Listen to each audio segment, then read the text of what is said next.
Fala galera! Sejam bem-vindos ao canal Pra Vencer. Eu sou o professor Alexandre Lima, é um prazer ter você aqui no nosso canal. Estou aqui hoje para apresentar a nova playlist do canal. Jansen, é uma nova playlist, a galera que vai fazer concurso de banco tem que ficar ligadona. Você vai fazer Banco do Brasil? Vai fazer Caixa Econômica Federal, BNDES, qualquer concurso da área bancária? Então, cola aqui no nosso canal Pra Vencer, galera. Lembrando, se você ainda não está inscrito, faça a sua inscrição agora. E já não esquece de deixando o seu like aqui embaixo, né? Para que a gente possa movimentar bastante o nosso canal e colocar muito vídeo legal aqui para você que você tenha sucesso no seu concurso. Beleza?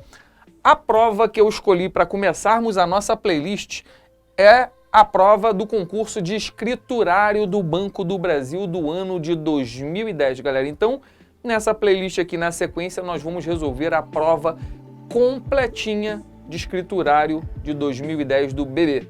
Beleza? Vamos então para a nossa primeira questãozinha, tá? É essa aqui. Olha só, primeiro passo, né? A gente precisa ler a questão e coletar as informações principais, né? As questões de concurso de banco envolvem muita ideia aritmética, né? Ele vai contando uma historinha que fulano de tal pegou um empréstimo, blá blá blá, ou aplicou o valor que ele tinha em ações e tal. Então, você tem que ir com toda a calma do mundo, coletando todas as informações para que você organize as suas ideias, ok? Senão fica muito bagunçado. O aluno pensa que é só ler, e chega no final ele já nem lembra mais do início da questão, tá? Então, a gente tem que ir com toda a calma do mundo. Bora lá? Vem comigo, ele diz assim, ó. Um investidor aplicou certa quantia em um fundo de ações. Nesse fundo, 1/3 das ações eram da empresa A. Aqui, ó, 1/2 eram da empresa B e as restantes da empresa C, ok? Então aqui ele já me deu uma informação que é bem importante, né? Ele me falou aqui de frações, né, do investimento que ele fez, né? Ele aplicou uma certa quantia em ações. Então ele falou que 1/3 foi para a empresa A e a metade para a empresa B. E o restante, veja que o restante aqui ele não falou que fração que ele aplicou na empresa C. Então o primeiro passo para a gente começar essa brincadeira aqui é saber qual é a fração correspondente para a empresa C, ok? Então esse é o meu raciocínio, tá? Então vamos dar uma limpadinha na nossa tela aqui e eu vou colocar aqui assim, galera, ó, empresa A, ok? Bom, veja que ele diz aqui, ó, que 1/3 do total das ações são da empresa A. Então eu venho aqui e coloco 1/3. Eu estou te mostrando aqui o esquema que você precisa fazer na sua prova. Precisa organizar as ideias, ok? Bom, então tá aqui. Vamos colocar agora a empresa B aqui embaixo. E ele diz que a metade, né, 1/2 para a empresa B, vamos colocar aqui 1/2, ok? E aí ele diz que ele disse assim, ó, e as restantes da empresa C. Eu preciso saber que restante é esse. Olha só, se ele já aplicou 1/3 em A e 1/2 em B, eu preciso ver qual é a fração que ele já utilizou do total. Então, para isso, o que eu preciso fazer? Somar aquelas duas frações ali, para saber que fração que vai sobrar para a empresa C. Essa aqui é a ideia, ok? Então, assim, lá no edital, por exemplo, do Banco do Brasil, está escrito lá operações com números racionais. O que são números racionais? Números na forma de fração, então você precisa conhecer, né, essas operações. Vamos fazer aqui no cantinho, então. Então, o que eu vou fazer? Eu vou somar essas duas frações aqui, para ver que fração já está dando do total. Vamos lá? Então, eu preciso fazer aqui, ó, 1/3 mais 1/2, ok? Isso vai ser igual a quanto? Olha só, você lembra como é que faz adição de fração? Lembra, não?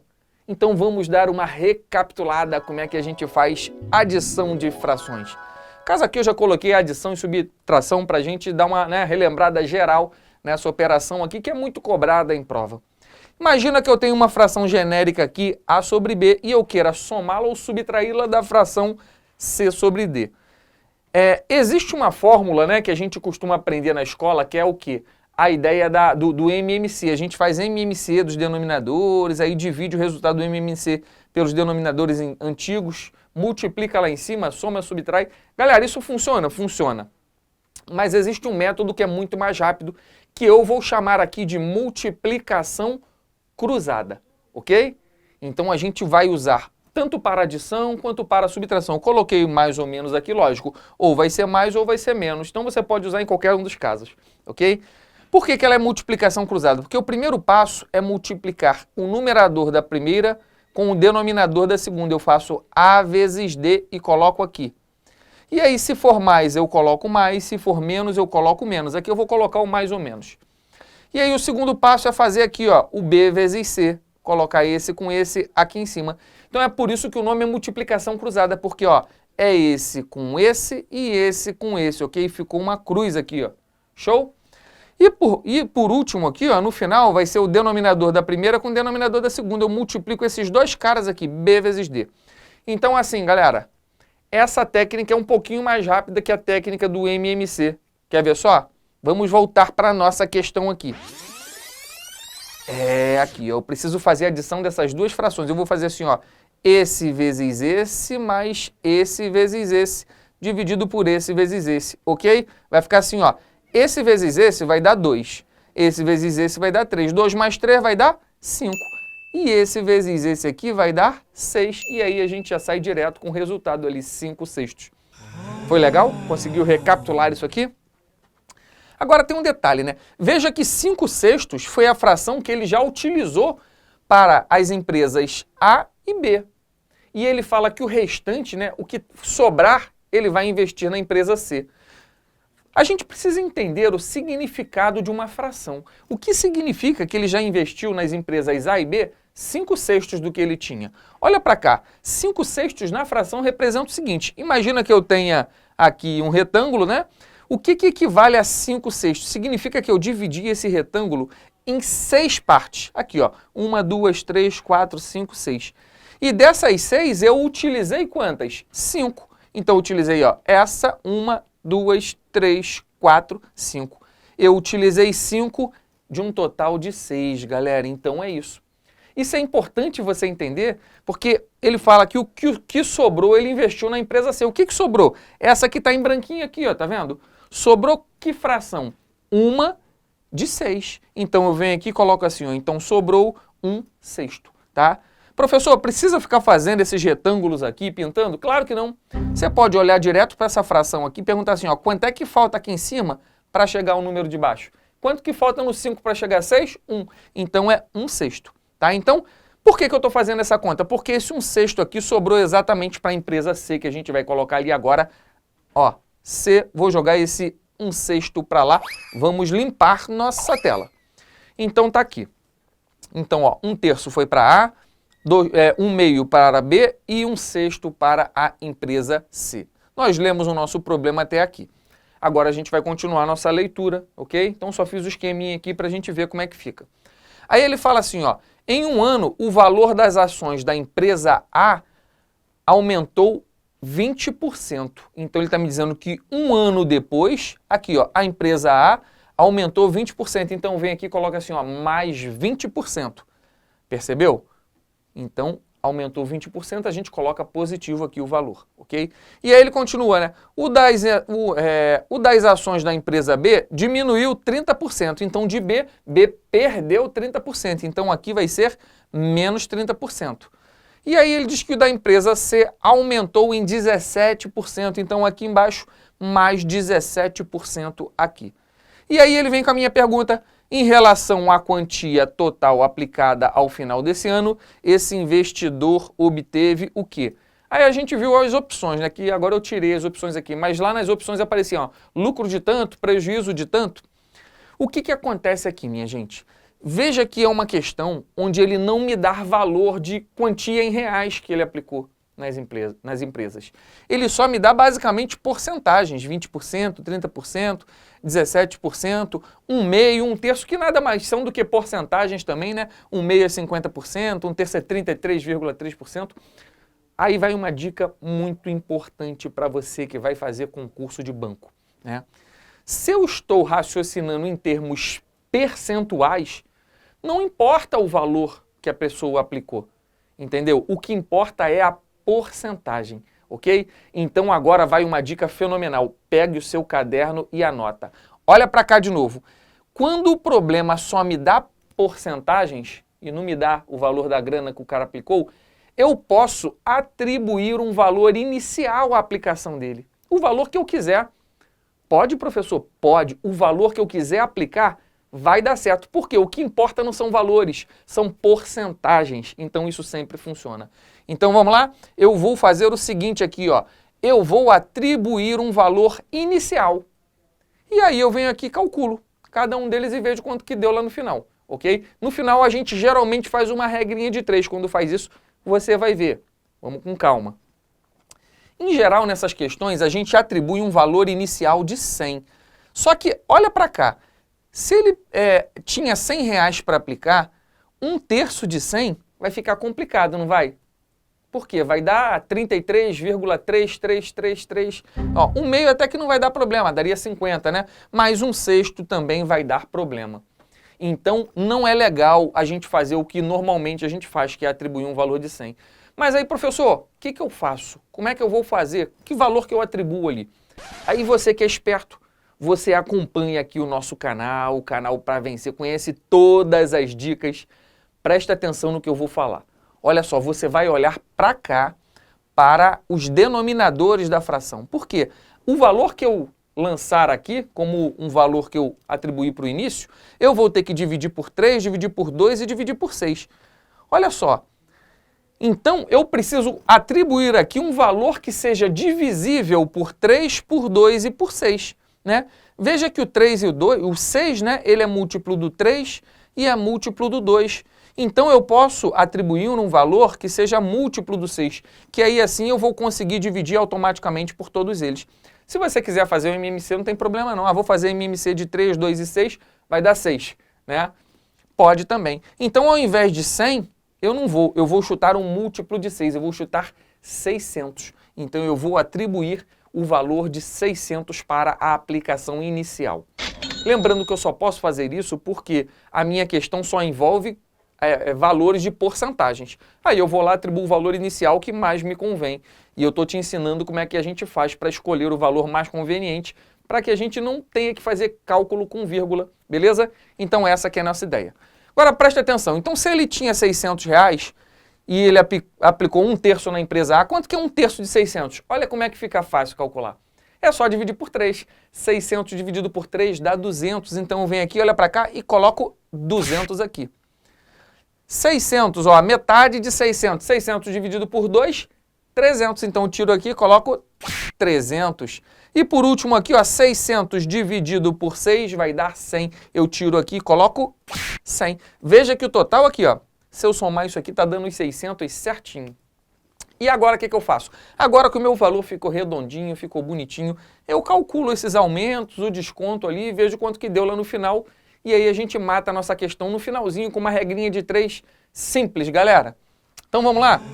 Veja que aqui na empresa A, as ações da empresa A deram lucro, né, de 20%. Então, eu preciso calcular 20% de 200. Então, eu venho aqui e calculo assim, ó, 20.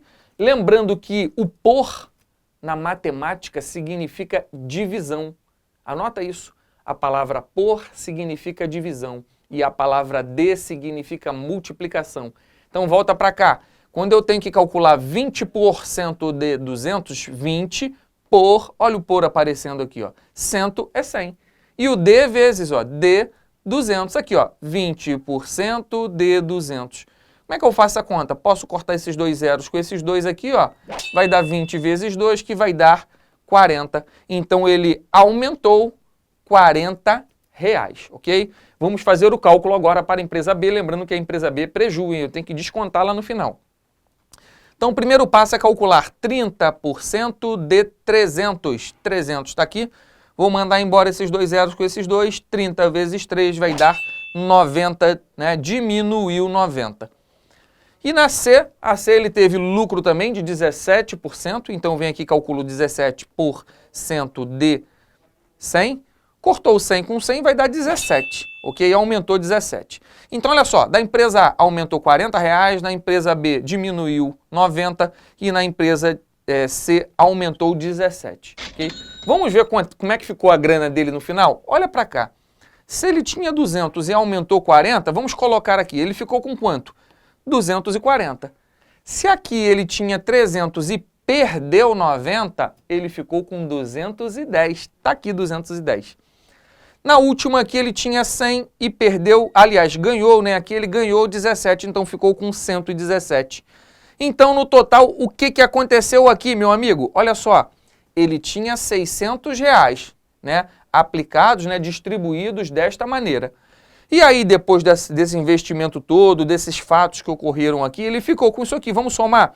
Ó, aqui está dando 450, 567, é isso? É isso, Jansen? 450, 567, 567 reais, né? Ele ficou com 567. Veja que ele tinha 600 e ficou com 567. Ele teve um preju nessa brincadeira, não teve? Qual foi o preju que ele teve? É só você subtrair aqui, né? Teve um prejuízo de R$33. Então tá aqui, ó, prejuízo de R$33. Então é isso, gente, tá vendo? Era uma questão que só envolvia a ideia de fração, de porcentagem. Eu atribuo um valor para que fique bonitinho, para que fique redondinho. E agora eu vou fazer o que ele me pediu, né? Ele me pediu assim, ele teve o quê? Lucro de quantos por cento? Ou prejuízo de quantos por cento? Como é porcentagem, não importa o valor que eu atribuí, né? O que interessa é que esse valor que eu atribuí para o início equivale sempre a 100%. Toda vez que eu tenho um valor inicial, esse valor inicial corresponde a 100%. E aí ele quer saber o prejuízo foi de quantos por cento? Aí eu monto a regrinha. Se esse aqui é 100%, esse aqui é X. E aí a gente fecha a nossa questão bonitinho. Vamos limpar a nossa tela aqui agora. Vamos lá. Então, ó, se R$600 correspondem a 100% do que ele tinha, com esse prejuízo de 33, qual foi o preju que ele teve? X. E aí é só a gente resolver essa regrinha de 3, que é uma regra de 3 simples e direta. Toda vez que a gente está envolvendo a ideia de porcentagem, a regra de 3 é direta. Por quê? Porque quanto maior o valor, maior a porcentagem. E se ela é direta, a gente vem aqui, multiplica cruzado. Vai ficar 600 vezes x, vai ficar 600x aqui. É igual a quanto? Ó? 33 vezes 100 é só acrescentar 2 zeros, né? 3.300. 3.300. E aí ficou fácil, eu vou ter que o meu x é igual a quem? 3.300, passei para baixo, eu estava multiplicando, foi dividindo por 600. Vamos cortar agora esse zero e esse zero, 2 de cima com esse zero e esse zero, 2 zeros de cima com 2 de baixo. 33 dividido por 6, essa é fácil, né? Dá 5,5, não dá? Então isso aqui é igual a 5,5% de prejuízo. Por que prejuízo? Porque o valor dele ficou menor, lembra? Beleza? Vamos voltar aqui com a nossa questãozinha. Olha lá, você está vendo o gabarito ali? Eu estou vendo, o nosso gabarito está ali na letra Charlie, galera, a letra C, é isso. Espero que você tenha gostado, essa foi a nossa primeira questãozinha da playlist Banco do Brasil, né? Não só Banco do Brasil, serve para qualquer concurso, né? Por enquanto a gente está focando em Banco do Brasil. Daqui a pouco, quando acabar as provas aqui, a gente vai resolver tudo. A gente vai pegar provas da Caixa Econômica, de outros concursos aí da área bancária, de maneira que eu espero que tenha te ajudado, né, a compreender um pouco melhor aqui um pouco da matemática aí do concurso do BB 2010 escriturário, ok? Se você gostou, deixa aqui embaixo o seu like e compartilhe o vídeo. Galera, continue assistindo aí a nossa sequência. Um super beijo para você e até a próxima. Valeu!